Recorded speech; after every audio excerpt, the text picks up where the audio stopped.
CNN, a filósofa e escritora Djamila Ribeiro destacou a necessidade de combater o racismo no nosso país. Eu acho que é importante aumentar essa consciência, né, sobre o que é a questão racial no Brasil. A gente vive num país que existiu durante muito tempo esse mito da democracia racial. Então, aqui no Brasil, durante muito tempo, ficou uma ideia, né, de que não existiam conflitos raciais, que conflitos raciais somente nos Estados Unidos ou na África do Sul, países em que existiram segregação legal. O racismo também a gente viver numa sociedade em que a cada 23 minutos um jovem negro é assassinado, a gente viver numa sociedade em que, por mais que sejamos maioria da população, não ocupamos espaços de poder. Existe um grupo que discrimina e vem sendo historicamente beneficiado por essa opressão. Então é necessário ter ações de fato antirracistas, né? Quando a Angela Davis diz não basta não ser racista, é necessário ser antirracista, ela nos convoca para a ação, de fato, para a prática concreta do que precisa ser feito para o enfrentamento ao racismo. Bom, conforme a Djamila está dizendo, racismo, brutalidade policial contra negros são ocorrências frequentes lá nos Estados Unidos, também no Brasil. Agora, como explicar as reações diferentes em cada um desses países? Vocês vão ver uma entrevista logo mais com o meu colega jornalista Maurício Pestana. Ele é CEO da revista Raça. O Maurício já teve um cargo público, ele foi secretário da Igualdade Racial na gestão do petista Fernando Haddad na Prefeitura de São Paulo. A entrevista com ele foi gravada há pouco. Enquanto ela corre, vocês conferem imagens ao vivo de Dallas. Confiram Maurício Pestana. Olha, essencialmente por conta das nossas colonizações e, sobretudo, a história que se desenvolveu, a libertação dos negros nos Estados Unidos e aqui no Brasil. Lá houve uma guerra sangrenta, houve um enfrentamento, o racismo ele foi constitucional, né? Ou seja, houve leis, né, que proibiam negros e brancos de habitarem, de se colocarem no mesmo espaço. Aqui no Brasil, não. Aqui no Brasil houve um pacto, né? Eu costumo dizer que foi um pacto danoso até para nós negros, né? É como se não houvesse a escravidão, é como se não tivesse tido lutas, né?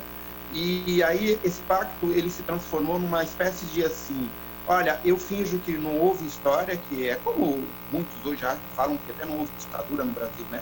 Ou seja, assim, eu finjo que eu não sou discriminado, eu como negro, e o branco finge que não me discrimina, e ele continua nos discriminando, e a gente continua com pouco acesso à educação, à habitação, uma série de coisas, e parece que isso não existe, isso é invisível, né? Parece que isso tem uma pseudo-normalidade. Então a gente fez um pacto, né? E esse pacto, ele, uma hora, é claro, que ele vai ser rompido, né? Eu acho que ele já começa a ser rompido, porque as pessoas começam a questionar, por que você não tem um país que tem 56% da população, não tem um negro como ministro, não tem um negro como secretário de Estado, não tem um negro como na Suprema Corte, não tem um negro. É uma vergonha para o planeta a distância que tem entre negros e brancos e a pouca representatividade. Nos Estados Unidos não houve um enfrentamento, né? Houve pressão, houve muita luta, houve morte, houve sangue, e até hoje os negros reivindicam e os brancos ainda têm essa dificuldade, uma parcela significativa de reconhecer os direitos e os valores civis. Eu acho que essa é a grande diferença. Maurício, você está apontando as diferenças históricas entre os dois países para explicar a predominância do racismo nas duas sociedades e para se referir à brutalidade policial contra negros. Eu queria que você refletisse um pouco sobre a situação americana.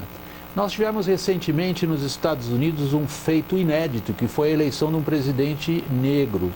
E a evolução dos acontecimentos, evolução no sentido de linha do tempo, né? A linha do tempo dos acontecimentos sugere até que as coisas estão piorando. Como é que você interpreta essa realidade? Eu acho que você tem um problema social e econômico, histórico, que não foi resolvido.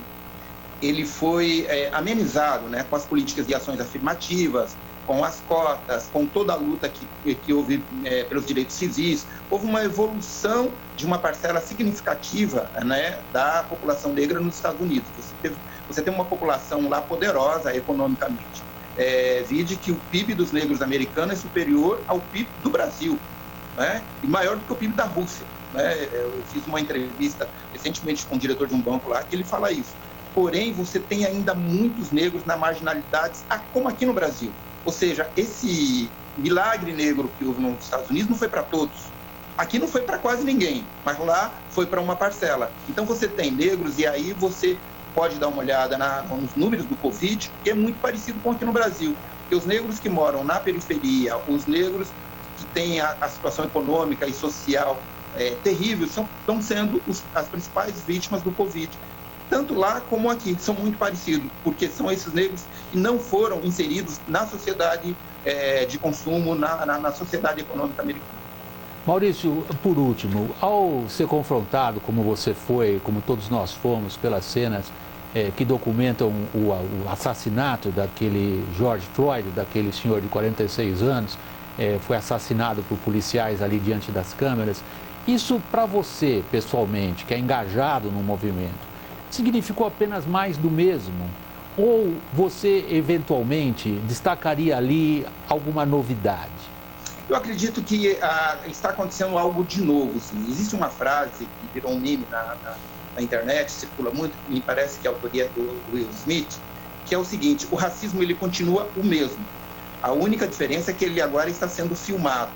Então eu acho que o fato de você ter aquela cena, né, ou seja, o mundo inteiro assistiu aquele sujeito ser assassinado. Até diferente aqui do Brasil, talvez o impacto aqui não foi tão grande, mas foi também quando aquele garoto sai com vida, né, de um helicóptero de uma favela no Rio de Janeiro, e um dia depois, por muita pressão, se descobre que o corpo é encontrado num local lá do Corpo de Bombeiro do Rio de Janeiro. Então, eu acho que assim, o impacto que isso causou, não só na sociedade americana, daquele sujeito morrer daquela forma, mas no mundo inteiro, eu acho que isso tem levado pessoas, e é muito importante, e uma coisa que eu acho muito interessante, eu estou vendo nas manifestações dos Estados Unidos, que não são só os negros que estão indo para as ruas, mas são negros, são brancos, são latinos, ou seja, é como se a gente quer um basta nisso. E isso também é óbvio que é por conta da pressão que se tem também de um presidente como o que eles têm lá, que já deu declarações 1001 de que não é nem um pouquinho democrático e, por vezes, se demonstra ser um racismo. Maurício Pestana, jornalista, CEO da revista Raça, em entrevista ao Jornal da CNN. Nosso muito obrigado ao Maurício.